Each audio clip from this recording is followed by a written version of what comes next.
As I glanced around the nearly empty room, I asked, "Are you ready to leave yet?" A sigh escaped my companion.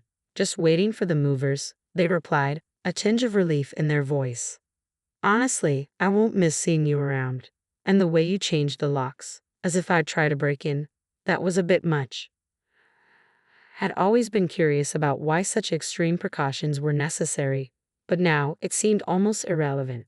When I first met Kevin, he was a quiet man, always concerned about what others thought. After we got married, he became the epitome of a henpecked husband. A week after I settled into my new home, Kevin showed up, desperate. "It's me. Open up," he urged. I pretended not to recognize him, meeting his panic with feigned ignorance. "I'm Carol, a 34-year-old who works part-time 4 days a week," I said through the door. It's been 3 years since Kevin and I tied the knot. We don't have children, but I always thought we could still find happiness together. In the early days of our marriage, we stayed up late talking about our dreams for the future. We were both new to love, cautious at first, but I thought we genuinely enjoyed each other's company. "Let's be that couple that grows old together," I suggested one night. "Yeah, I like that idea. Maybe 3 kids, a boy and a girl." "That's exactly what I was thinking," I agreed.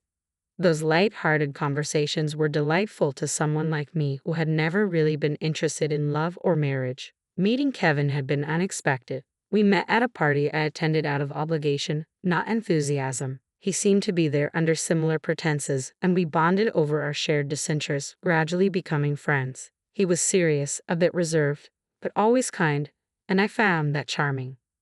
Then, out of nowhere, he proposed. "Carol, will you marry me? I want to make you happy." "What? But we're not even dating yet, right?" I stammered. He acknowledged that with a steady gaze. His proposal didn't push me away. Instead, it made me consider the possibility of a life with him. "If you're okay with me, then yes, I accept." His joy was undeniable. In that moment, I remembered how life can throw us these unexpected, fateful curves.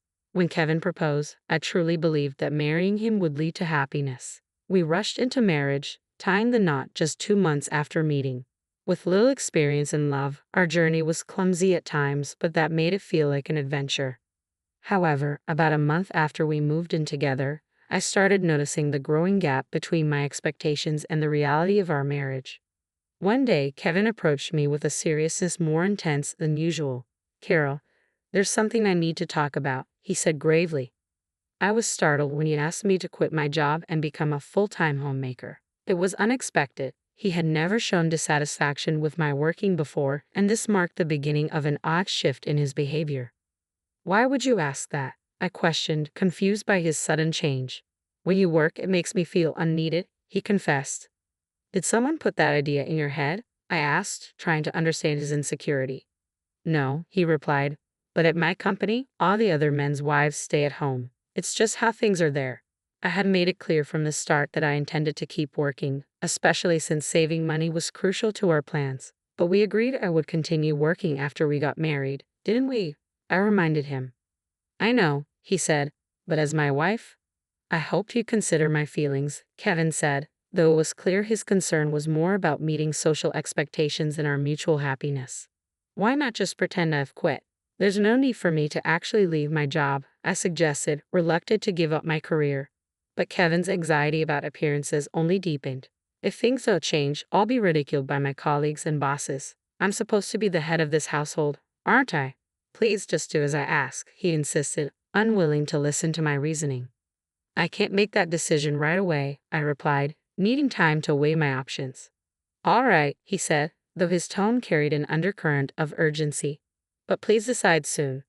I knew I couldn't let this issue drag on for long. I feared what might follow if I didn't act decisively. Seeking advice, I turned to my boss, Madison. Madison had been an administrative assistant since high school and had faced a similar situation with a controlling ex-husband, which ultimately led to her divorce. Now she was a dedicated single mother, resilient and independent, and someone I greatly admired. "That must have been tough," I said, voicing my thoughts as I reflected on her strength. Divorce had crossed my mind too, but I wasn't ready to take that step. Kevin and I were still new to marriage, and I wanted to believe we could navigate this. "It's tricky being newlyweds," I admitted, pondering the weight of quitting my job. "I haven't fully thought it through. but leaving my position would make it hard to find a replacement. I want to find a way to keep working, if possible. Madison, who had become a mentor to me, listened intently. I don't plan to quit immediately, I continued. Maybe I could stick with my part-time schedule for now. Switching to full-time might attract too much attention from Kevin. That sounds like a smart move, Madison agreed, her support steady and reassuring. If he still objects, you could propose officially reducing your hours to part-time. That might give you the flexibility you need. That's a sensible plan, I said, relieved to have a clear strategy. Remember, Madison added with a warm smile, you can always count on me for advice. I'm here to support you, Madison reassured me, offering a lifeline in the turbulent sea of my marital issues. Thank you, I really appreciate it, I replied, grateful for her understanding.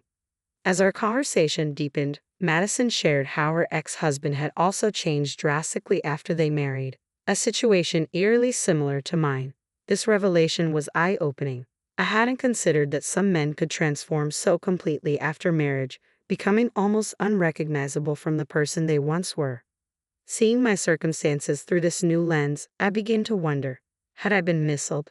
Despite countless discussions, Kevin and I remained at an impasse. Isn't it a woman's role after marriage to support her husband and manage the household? He argued, clinging stubbornly to outdated norms.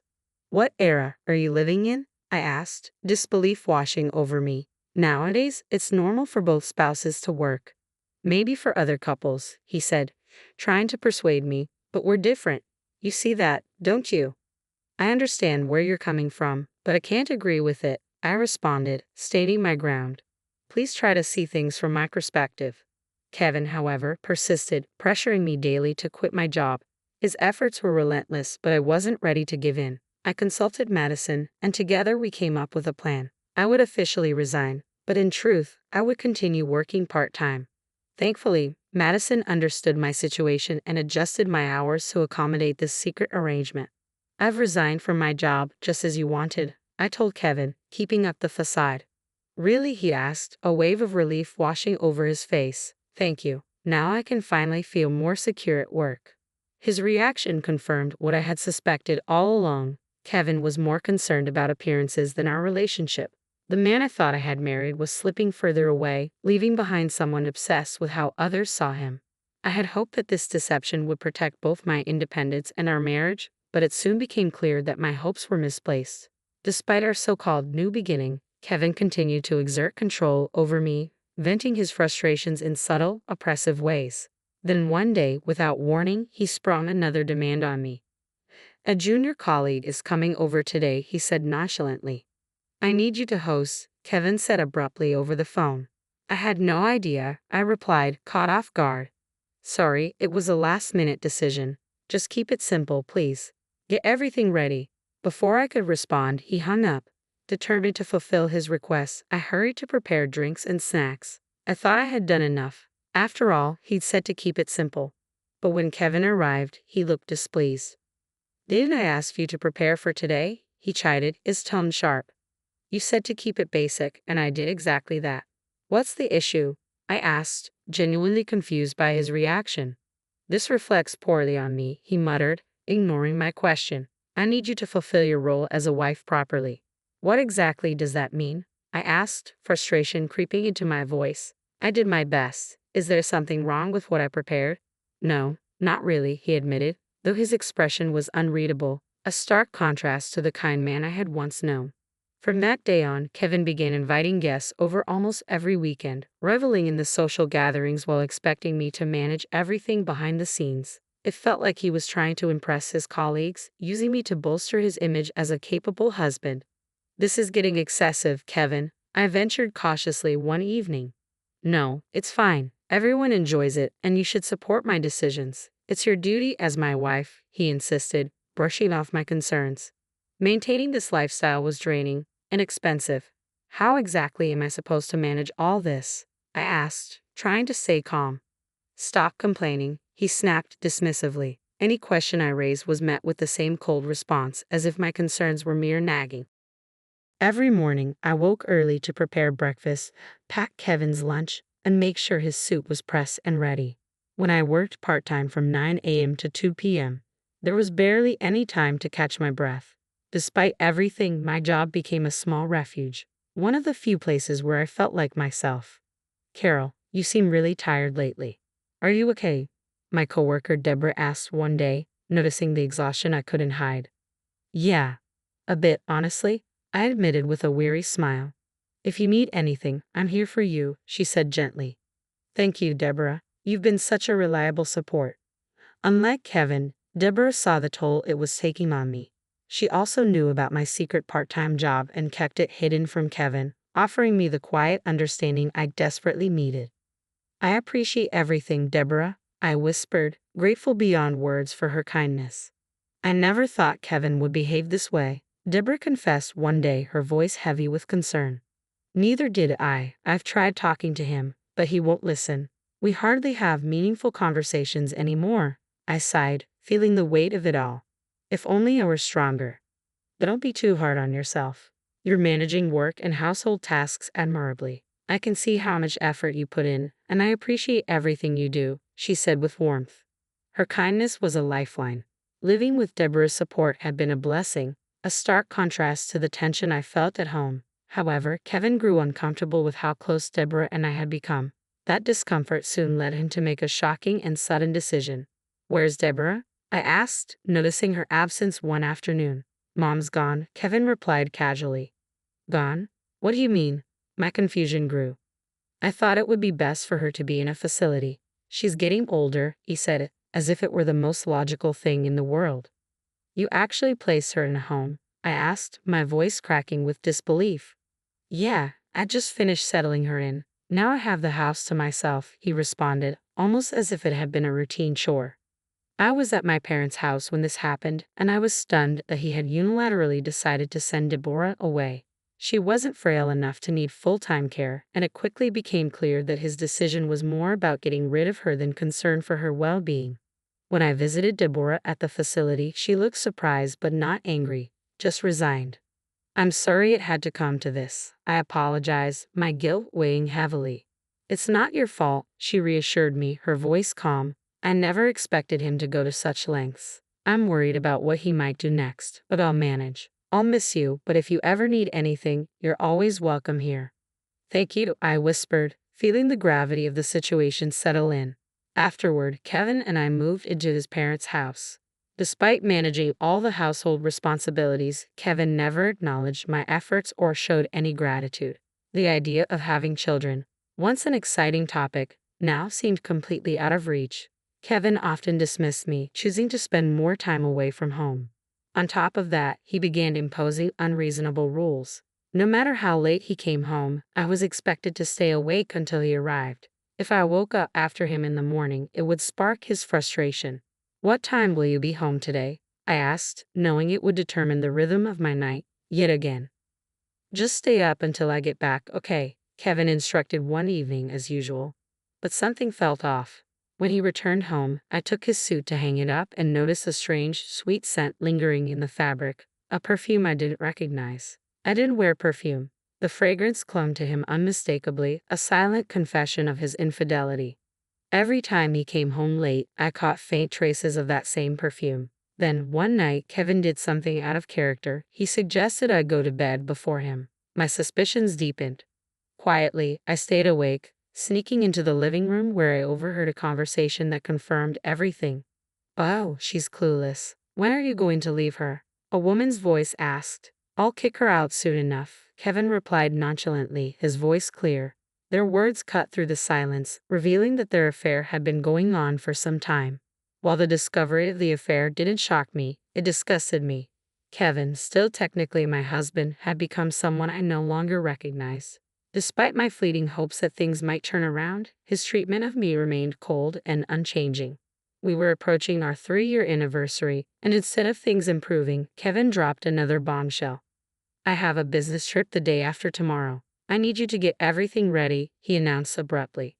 That's very short notice, I replied, feeling my suspicion rise again. His trips had become a recurring excuse, and I couldn't shake the feeling that this was just another cover for spending time with his mistress. I remembered the warning from a colleague's wife at a company gathering. Be cautious if he suddenly mentions a business trip. Our company doesn't even have those. Her words echoed in my mind, solidifying my doubts. I had already confirmed my suspicions earlier when I stumbled upon a chat on Kevin's phone. He'd taken paid leave, disguising this business trip as something legitimate. That was the moment I knew it was over. Armed with undeniable proof of his affair, I prepared to confront him with divorce papers the moment he returned. However, Kevin beat me to it. As soon as he got home, he looked at me coldly and said, "Are you ready to leave? The movers will be here soon." "What? Why are you saying this all of a sudden?" I asked, stunned by his blunt directive. "I need you to be gone before I get back," he demanded, his voice void of emotion. And just like that, the final chapter of our marriage had begun to close, but this time, I was ready to write my own ending. "What?" I exclaimed, incredulous. "You can't just spring this on me and expect me to leave immediately." "Then I'll wait a bit, but you need to start preparing to leave," he replied dismissively. "Goodbye." I never imagined my once timid and overly concerned husband could transform into such a domineering partner. This was the final straw. The future I had envisioned with him felt like a distant memory, overshadowed by the reality of living with a man I could no longer trust. What came next? I wondered aloud. This could get interesting. Have the movers arrived yet? No need to rush, they should be here soon. "Oh, and I almost forgot to mention, I'm changing the locks on the house," he added casually. "All right, got it," I said, my heart sinking. The thought of never seeing his face again was oddly relieving. After nearly 3 years of marriage, I was convinced our relationship was irreversibly over. I quickly gathered my things and left the house, instructing my lawyer to file for divorce. Despite our circumstances, Kevin boldly posted pictures with his mistress on social media, displaying a level of audacity I couldn't comprehend. How could he be so reckless, providing even more evidence of his affair? Even our mutual friends noticed his strange behavior, marking the public unraveling of what we once shared. After leaving my in-laws' home, I transitioned back to full-time work and moved into a spacious high-rise apartment in the suburbs, a place I had long dreamed of living. It felt wonderfully liberating to be on my own, free from Kevin's presence. About a month after settling in, I was jolted awake one morning by the doorbell. Peering through the monitor, I was stunned to see Kevin standing outside. "Hey, it's me, Kevin. Open up, Carol," he called out, his voice presumptuous and demanding. His sudden appearance and entitlement were beyond comprehension. Deciding to feign ignorance, I thought it would be more amusing than outright rejecting him. Who are you?" "I'm sorry, but I don't know you," I replied through the intercom. "Don't tell me you've forgotten your husband's face." "I'm not married. I think you've mistaken me for someone else," I continued, watching as desperation washed over him. His face was a shadow of the timid man I once knew. "Please just listen. I've been deceived, and I need Carol's help," he pleaded. "I'm sorry, but I'm not obligated to assist you. If you persist, I'll have to call the police. Seriously, I don't know you." I was resolute in treating him as a stranger. Kevin must have thought I would always be there to solve his problems, but I was no longer that person who tolerated such dependency. "That's it, you made this mess, so it's up to you to fix it," I replied coldly. "You don't have to be so tough on me," he whimpered. "Oh, and by the way, can't stay at your parents' place anymore," he added abruptly. "What do you mean? Do you know whose name the house is under?" I asked, surprised by his statement. "No, but it used to belong to Deborah. Now it's in my name," he explained, revealing a significant change he was unaware of. Kevin had insisted I leave when I confided in Deborah, which visibly upset and disappointed her. "I can't believe my son has turned out like this. I'm truly sorry, especially after all the help you've given us," Deborah had said during one of our conversations. "Deborah, you're divorcing Kevin, aren't you?" she had asked. "Yes, it's for the best," I confirmed. "In that case, I'll transfer the house to you," she offered, making a decision that took both me and presumably Kevin by surprise. Why would Deborah transfer their rights to their in-laws' house to me? Kevin would undoubtedly be puzzled by such a turn of events, unaware that he had been living with his mistress throughout all this turmoil. "That's the situation. Understand and leave promptly," I concluded, shutting down any further attempts at reconciliation or intrusion into my life. We likely wouldn't cross paths again, but I made it clear to him that if he persisted, I would not hesitate to call the police. With that firm warning, he finally relented and left. The divorce proceeded as planned, and I received the settlement we had agreed upon. As it turned out, Kevin had been missold and financially exploited by his mistress. Moreover, the divorce settlement amounted to approximately $410,000. His mistress abandoned him as soon as the money dried up, but I was determined not to let matters end there. I hired both a lawyer and a detective to ensure that all financial claims against him were thoroughly pursued. Additionally, I sought a further divorce settlement claim to secure over $22,000 more.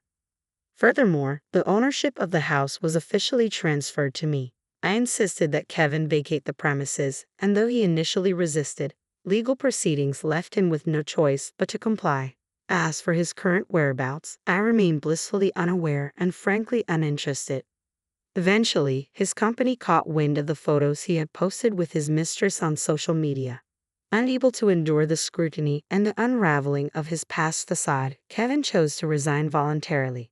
This outcome seemed inevitable given his true character. If I had one last thing to say about the entire ordeal, it would be this: I don't dwell on it. I am divorced now, and I view it as a learning opportunity, an opening to move forward positively. My bond with Deborah endures, and I intend to focus on my career independently, relishing life as a single individual and embracing all the freedom and opportunities it offers.